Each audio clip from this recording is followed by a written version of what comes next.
Hello and welcome to the channel. Today we're going to be looking at the suspicious death of General Patton. On December 21st, 1945, General George S. Patton, one of America's most celebrated military commanders, died from injuries sustained in a mysterious car accident.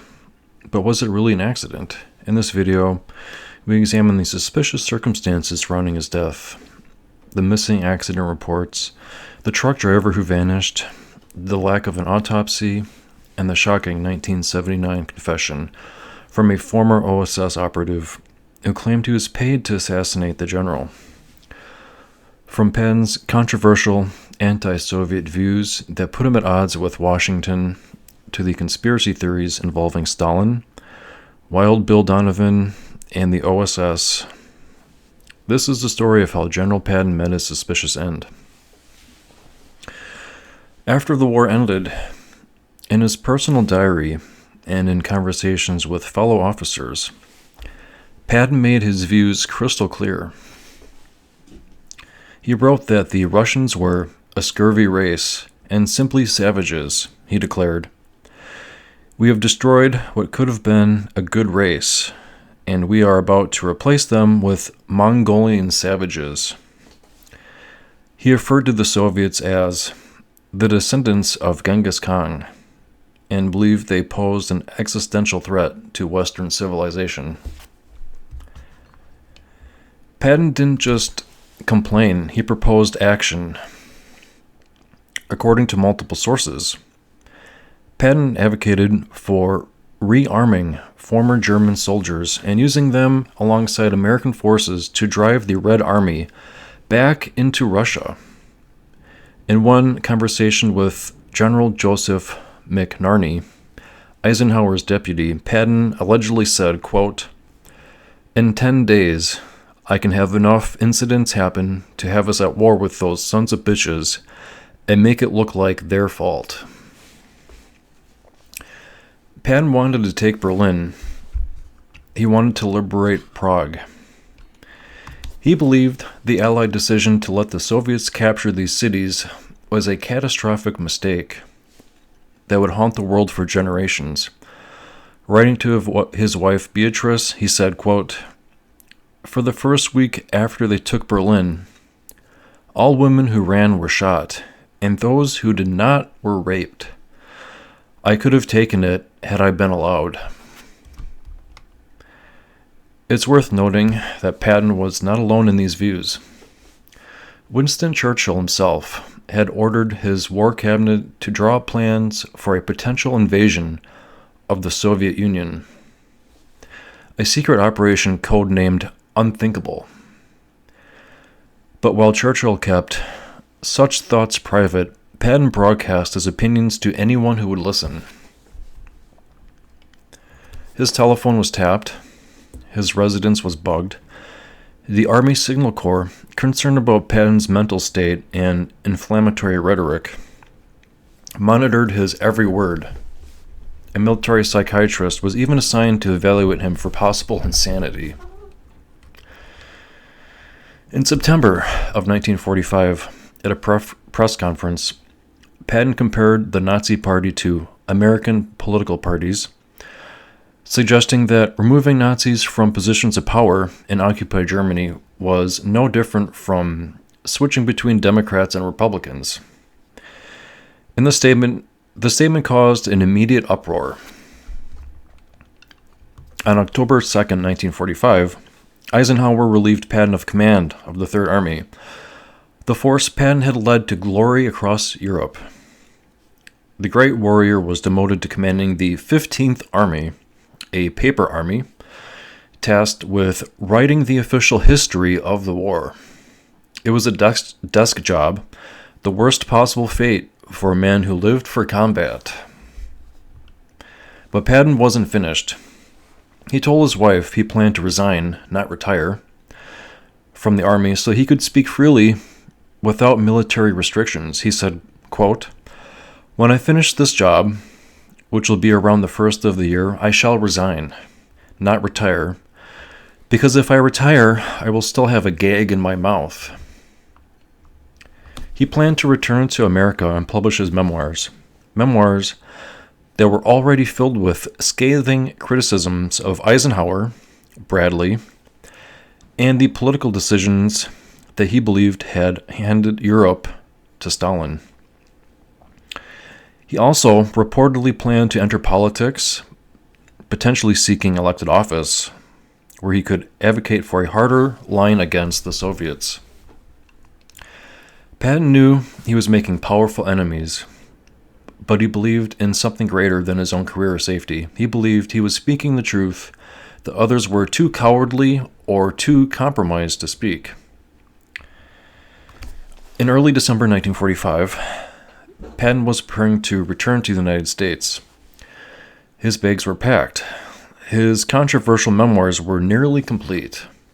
In just a few weeks, he would be free to speak his mind to the American people. On December 9th of 1945, it was a quiet Sunday morning in Germany. General Patton had originally planned to spend the day with his close friend, General Keyes, but Keyes was unexpectedly called back to his headquarters.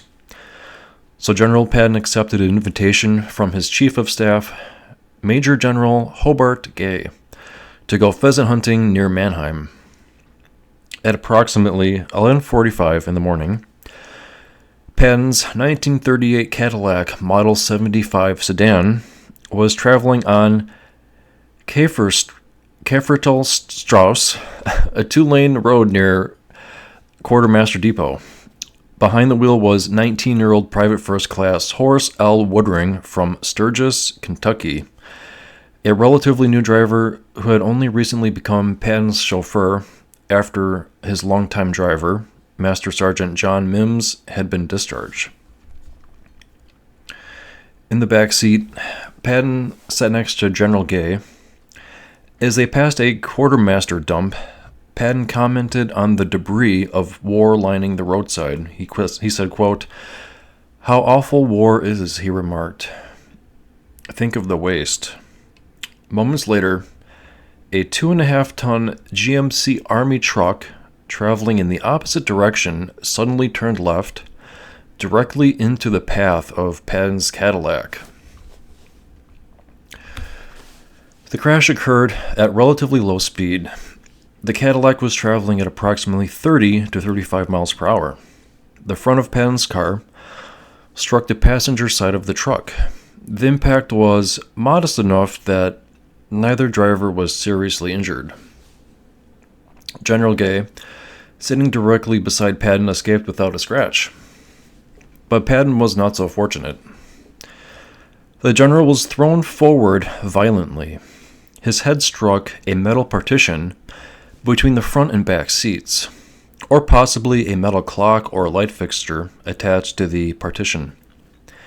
The impact fractured his third and fourth cervical vertebrae and dislocated the fourth from the fifth, severing his spinal cord. General Patton, the warrior who had survived countless battles, who had been wounded multiple times under enemy fire, who had led the charge across 2 world wars, was now paralyzed from the neck down. He was rushed to the 130th Station Hospital in Heidelberg, arriving at approximately 12:45 p.m. As he was carried in on a stretcher, fully conscious but unable to move, he reportedly said, quote, "This is a hell of a way to die." For the next 12 days, the world waited as America's most famous general fought for his life. Patton's wife, Beatrice, flew from Boston to be at his bedside. The best doctors in Germany, in England, and the United States were called in to consult. His spine was immobilized with traction weights. Blood transfusions were administered. Everything medically possible at the time was done to save him. Patton remained conscious and alert. He could communicate verbally with his wife and medical staff. His vital signs were stable. Doctors cautiously suggested that while he could never walk again, he might survive. When doctors told him he would never ride a horse again, or lead any sort of normal life, he replied grimly that he didn't want to live as an invalid. On the afternoon of December 20th, Patton's condition suddenly deteriorated. His breathing became labored. X-rays revealed a small pulmonary embolism. A blood clot had formed in his upper right lung. Medical staff administered oxygen, but it was clear the end was approaching. On December 21st of 1945, Patton told his nurse, "I am going to die today." At 5:55 p.m., with his wife Beatrice at his side, General Patton died peacefully in his sleep. The official cause of death was listed as sudden stopping of the heart, following pulmonary embolism and congestive heart failure.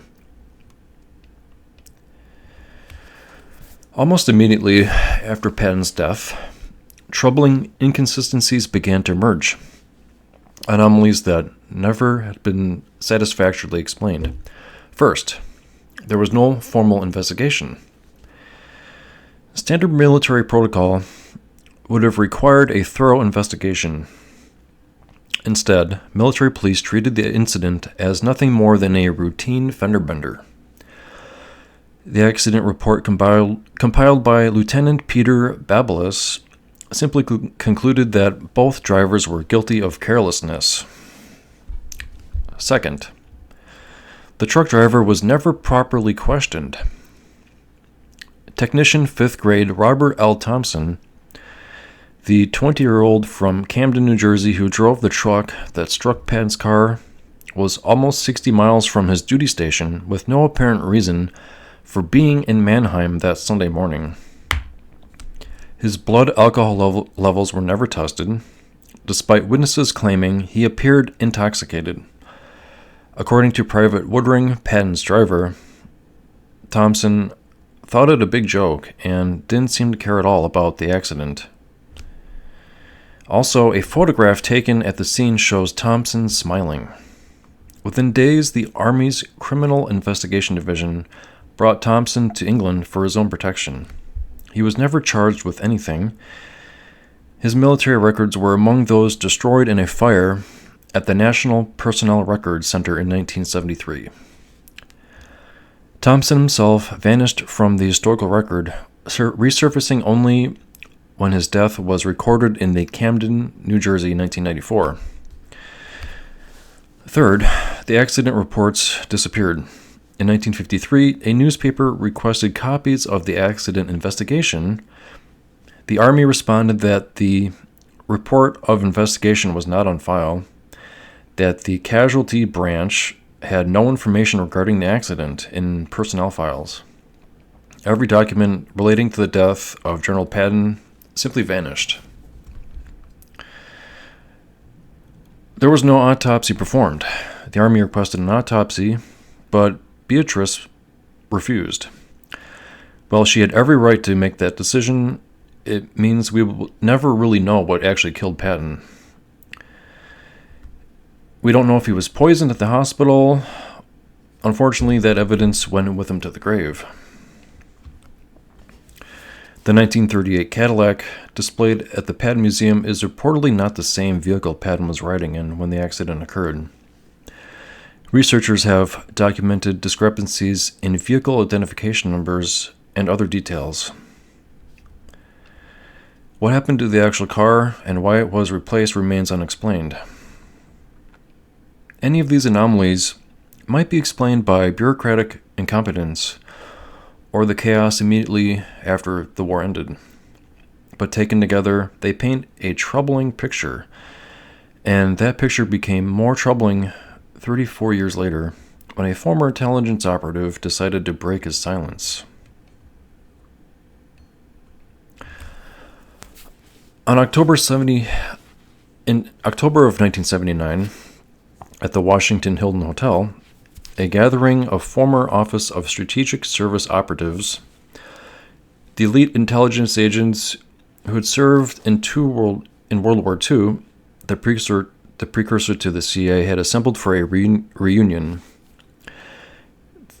These were the men who had parachuted behind enemy lines, conducted sabotage operations, and assassinated Nazi officers. They were the shadows of the war, the men who did the things that could never be acknowledged. Among them was Douglas DeWitt Bazada, a decorated former Jeberg operative who had earned multiple Purple Hearts and had been wounded 8 times in service to his country. At 68 years old, Bazada was a colorful figure, a professional intelligence officer who had also become a successful painter under the patronage of Princess Grace of Monaco. When a journalist named Joy Billington asked a seemingly innocent question about General Patton, Bazada stood up and made an announcement that stunned the room. He said, "For diverse political reasons, many extremely high-ranking persons hated Patton." He said, "I know who killed him, for I was the one who was hired to do it. $10,000. General William Donovan, director of OSS, entrusted me with the mission. I set up the accident. Since he didn't die in the car accident, he was kept in isolation in his hospital, where he was killed with an injection. The mainstream media completely ignored this story, but a right-wing weekly newspaper called The Spotlight published an extensive interview with Bazada, headline, 'I was paid to kill Patton.' In that interview, and subsequent conversations with researchers, Bazada laid out an elaborate conspiracy. He claimed that Wild Bill Donovan, the legendary head of the OSS, had approached him in late 1945 with orders from even higher up the chain of command that Patton had become too dangerous and needed to be eliminated. According to Bazada, he had initially tried to warn Patton, but the general dismissed the threat. Reluctantly, Bazada went along with the plot. He claimed he worked with an unidentified accomplice, a man he only knew as the Pole, to arrange the accident. On the day of the accident, Bazada claimed he and his accomplice followed Patton's car. When Patton stopped briefly, possibly at some Roman ruins along the roadside, Bazada allegedly tampered with the rear window of the Cadillac, creating an opening that would allow a projectile to be fired into the vehicle. When the army truck struck Patton's car, someone, either Bazada or the Pole, allegedly fired a specially designed projectile into Patton's head, causing the severe neck injury. The truck accident was merely cover for what was actually an assassination attempt. But Patton didn't die in the accident. He survived, paralyzed but alive and still capable of speaking. According to Bazada, this created a problem. The general could identify his attackers. He had to be silenced permanently. Bazada claimed that he went to the Heidelberg Hospital with a poison concoction made from cyanide, manufactured in Czechoslovakia, capable of causing heart failure or an embolism that would appear natural. He claimed he was unable to get into Patton's room himself, but that someone else, possibly an NKVD agent working with the Soviets, administered the fatal dose. The result? A sudden pulmonary embolism. A sudden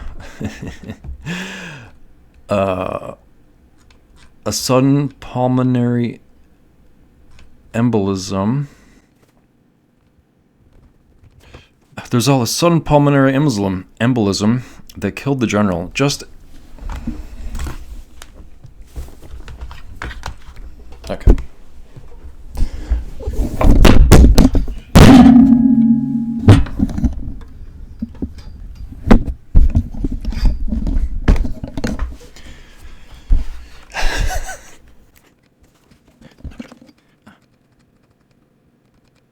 The result: a sudden pulmonary embolism that killed the general just as he appeared to be recovering. If George Patton was indeed assassinated, who gave the order and why? The conspiracy theories fall into three main categories: the Soviet theory, the American theory, and the combined theory. The Soviets had every reason to want Patton dead. He was the most outspoken advocate for confronting the Soviet Union, while America still had the atomic bomb and overwhelming conventional superiority in Europe. He had advocated rearming Germans to fight the Soviets. He had publicly stated that in 10 days he could provoke a war with Russia and make it look like their fault. Ironically, the Soviet records suggested that Joseph Stalin actually held Patton in high regard as a military commander, perhaps the only Western general he truly respected. But that respect wouldn't prevent Stalin from eliminating a threat to the Soviet expansion in Europe. The NKVD, the Soviet Secret Police and Intelligence Service, was highly active in occupied Germany. They had the capability to carry out an assassination or to work with American assets to arrange one. Bill O'Reilly, in his book Killing Patton, suggested that Stalin ordered Patton's death to prevent him from warning America about the Soviet threat. The American theory. Patton was a political liability of the highest order.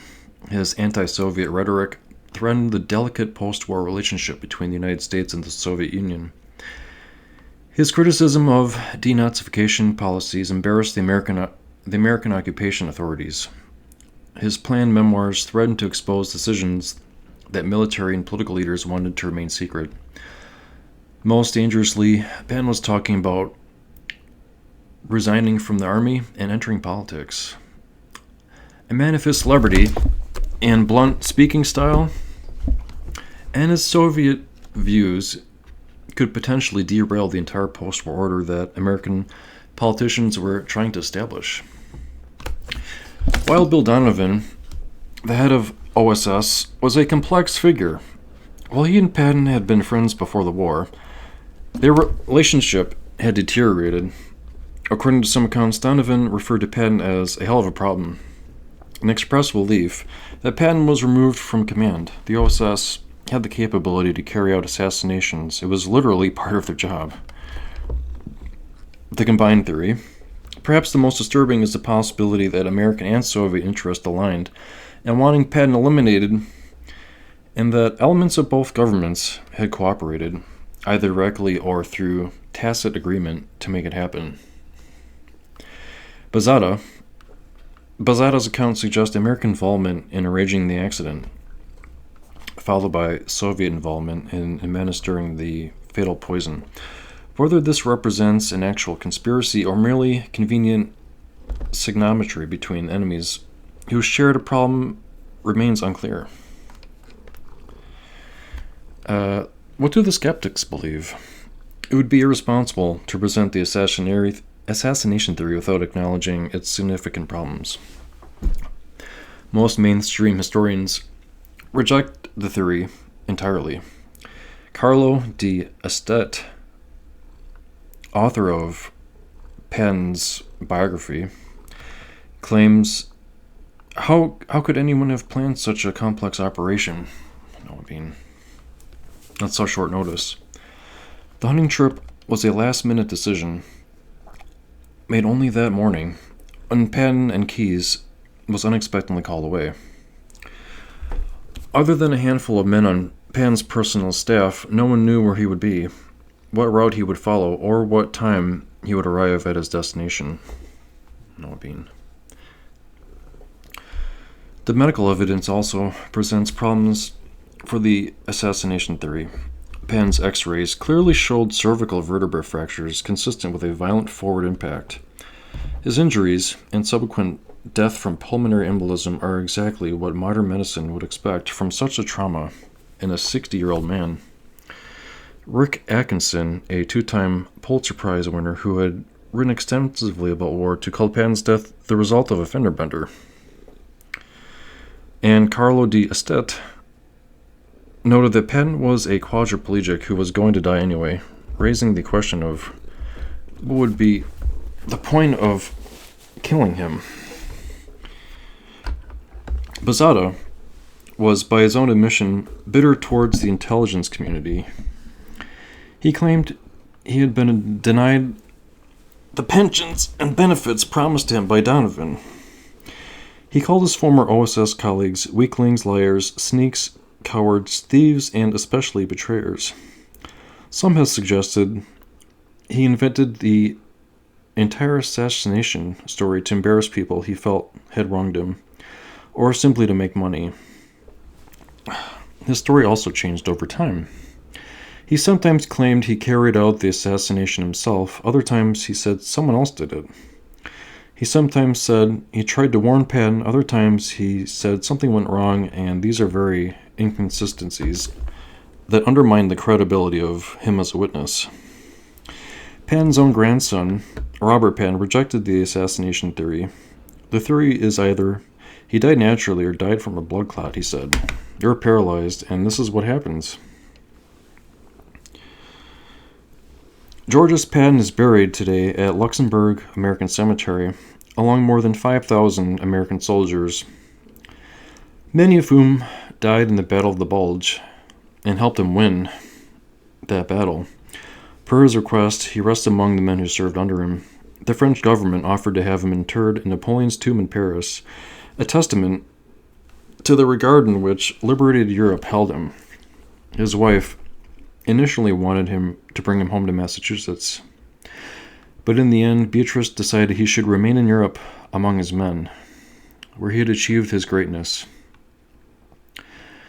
The missing documents, the vanished witnesses, the lack of autopsy, and the refusal to conduct a proper investigation have ensured that the truth, whatever is lost to history.